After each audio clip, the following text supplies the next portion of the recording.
RS football ഫാമിന്റെ പുതിയ വീഡിയോയിലേക്ക് എല്ലാ മാന്യപ്രേക്ഷകർക്കും സ്വാഗതം. നമ്മൾ ഇന്ന് സംസാരിക്കാൻ പോകുന്നത് യൂറോപ്യൻ ക്വാളിഫയർ മത്സരങ്ങളൊക്കെ അവസാനിച്ചിരിക്കുകയാണ്. വേൾഡ് കപ്പിനുള്ള 4 സ്പോട്ടിലേക്കുള്ള ടീമുകൾ റെഡിയായിരിക്കുകയാണ്. അതിനിടയിൽ സങ്കടകരമായ ഒരു കാര്യം എന്ന് പറഞ്ഞാൽ അസൂറികൾ ഇപ്രാവശ്യവും വേൾഡ് കപ്പിനില്ലാന്ന് തുടർച്ചയായ 3 വേൾഡ് കപ്പിന് ഈ ചങ്ങായിമാരില്ലാതെയാണ് വേൾഡ് കപ്പ് കളിക്കുന്നത്.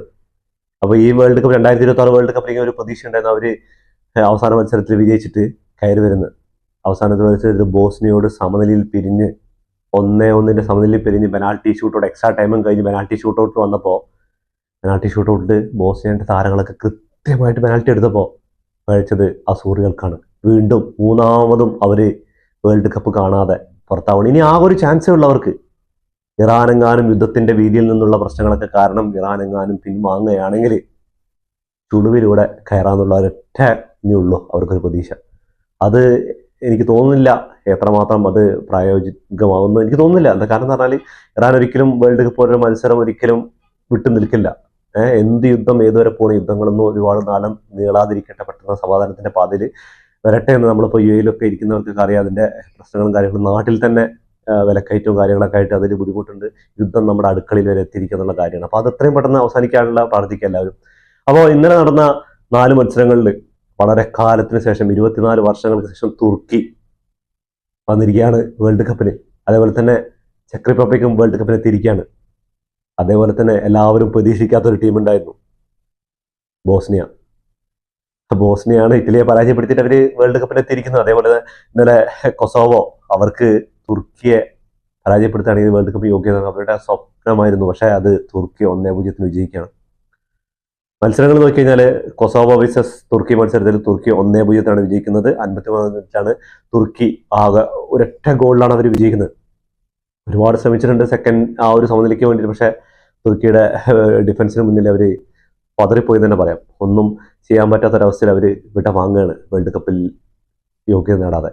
അടുത്ത മത്സരം നോക്കുകയാണെങ്കിൽ സ്വീഡൻ വേഴ്സസ് പോളണ്ടാണ്. സ്വീഡൻ 3-2 ഗെയ്ക്കോറാസിന്റെ സ്വീഡൻ ലെവൻഡോസ്കിയുടെ പോളണ്ടിനെ എന്താ പറയുക കിടിലം മത്സരമായിരുന്നു. അവസാന മിനിറ്റിലൊക്കെ പോളണ്ടിന് കിട്ടിയ അവസരങ്ങളൊക്കെ ഗോൾ ലൈൻ ക്ലിയറൻസ് സേവിങ് കാര്യങ്ങളൊക്കെ ഉണ്ടായിരുന്നു. അങ്ങനെ ഗെയ്ക്കോറാസിന്റെ 88-ാം മിനിറ്റിൽ അടിച്ച ഗോളിനാണ് അവർ സ്വപ്നതുല്യമായ ആ ഒരു വേൾഡ് കപ്പ്. കുറെ കാലങ്ങൾക്ക് ശേഷമാണ് സ്വീഡനും വരുന്നത്. എനിക്ക് തോന്നുന്നു 8 വർഷം 8 വർഷമൊക്കെ ആയിട്ടുണ്ട് തോന്നുന്നു സ്വീഡനും വേൾഡ് കപ്പ് കളിച്ചിട്ട്. അങ്ങനെ സ്വീഡനും പോളണ്ടിനെ പിന്തള്ളിക്കൊണ്ട് സ്വീഡനും വേൾഡ് കപ്പിലേക്ക് വരികയാണ്.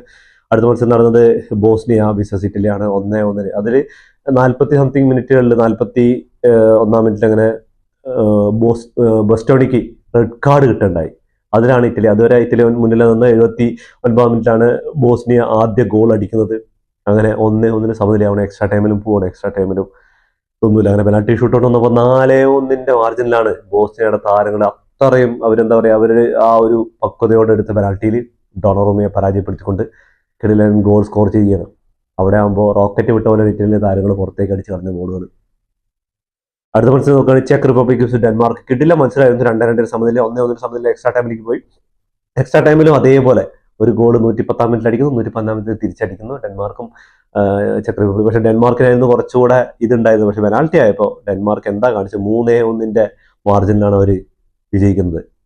ഇനി സെനഗലിന്റെ മത്സരങ്ങളും അതായത് സ്പെയിൻ്റെ മത്സരങ്ങളും നടന്നിട്ടുണ്ട്. പക്ഷേ എല്ലാവരും ഉറ്റുനോക്കിയത് ഈ ഒരു 4 മത്സരങ്ങളാണ്. എന്താ കാരണം എന്ന് പറഞ്ഞാൽ വേൾഡ് കപ്പിൽ യോഗ്യത നേടാനുള്ള ചാൻസ് ആയിരുന്നു ഇവർക്ക് 4 ടീമുകൾക്ക്. അതിൽ ഇപ്പോൾ നേടിയത് തുർക്കി, സ്വീഡൻ ആൻഡ് ബോസ്നിയ, ചെക്ക് റിപ്പബ്ലിക്. ഡെൻമാർക്കും പുറത്തായിട്ടുണ്ട്, ഇറ്റലിയും പുറത്തായി, അതേപോലെ തന്നെ പോളണ്ട് പുറത്തായി, കൊസോവോ പുറത്തായി. അങ്ങനെ 4 ടീമുകൾ പുറത്തായിരിക്കുകയാണ്.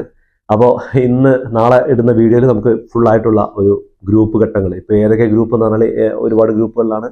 ഇനിയും 2 ടീമുകൾ വരാനുണ്ട് വേൾഡ് കപ്പിന്. അപ്പോൾ അതും കൂടി കഴിഞ്ഞാൽ നാളത്തെ വീഡിയോയിൽ ഫുള്ളായിട്ടുള്ള ഒരു റിവ്യൂ ഉണ്ടാവും ഓരോ ഗ്രൂപ്പുകൾ തരംതിരിച്ചിട്ട്. അപ്പോൾ നമുക്ക് ഫുട്ബോളിൻ്റെ പുതിയ വീഡിയോ വാർത്തകളുമായിട്ട് വീണ്ടും കാണാം. ഈ വീഡിയോ ഇഷ്ടപ്പെട്ടാൽ ലൈക്ക് ചെയ്യുക, ഷെയർ ചെയ്യുക, സബ്സ്ക്രൈബ് ചെയ്യുക. അതുകൊണ്ട് ഭയങ്കര ബുദ്ധിമുട്ടുണ്ട്, എന്നാലും വീഡിയോ ചെയ്യാൻ പരമാവധി ശ്രമിക്കണം. ഇനി തുടർച്ചയായിട്ടുള്ള ദിവസങ്ങളിൽ വീഡിയോ ഉണ്ടാവുമെന്ന് പ്രതീക്ഷിക്കുന്നു. അപ്പോൾ എല്ലാവരും പ്രാർത്ഥിക്കുക യുദ്ധം പെട്ടെന്ന് അവസാനിക്കാൻ വേണ്ടിയിട്ട്.